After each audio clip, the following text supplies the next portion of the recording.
ಆಸ್ತಿಗಾಗಿ ಮಕ್ಕಳು ಏನು ಬೇಕಾದರೂ ಮಾಡಬಲ್ಲರು ಅನ್ನೋದಕ್ಕೆ ಈ ಘಟನೆ ಸಾಕ್ಷಿ. ಇಲ್ಲೊಬ್ಬ ತನ್ನ ಹೆತ್ತಬ್ಬೆಯ ಕಥೆಯನ್ನೇ ಮುಗಿಸಿದ್ದಾನೆ. ಈ ಘಟನೆ ನಡೆದಿರೋದು ರಾಯಚೂರಿನ ಲಿಂಗಸೂಗೂರು ತಾಲೂಕಿನ ಜಕ್ಕೇರುಮಡು ತಾಂಡದಲ್ಲಿ. 55 ವರ್ಷದ ಚಂದವ್ವ ಕೊಲೆಯಾದ ಮಹಿಳೆ. ಕುಮಾರ ಕೃತ್ಯ ಎಸಗಿದ ಪಾಪಿ.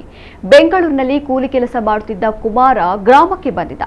ಪಿತ್ರಾರ್ಜಿತ 3 ಎಕರೆ ಜಮೀನನ್ನ ಅಣ್ಣ ತಮ್ಮಂದಿರಿಬ್ಬರಿಗೆ ಪಾಲು ಮಾಡುವಂತೆ ಕುಮಾರ ತಾಯಿಯೊಂದಿಗೆ ಜಗಳ ತೆಗೆದಿದ್ದಾನೆ. ತಾಯಿ ಆಸ್ತಿ ಭಾಗ ಮಾಡಲು ಒಪ್ಪಿರಲಿಲ್ಲ.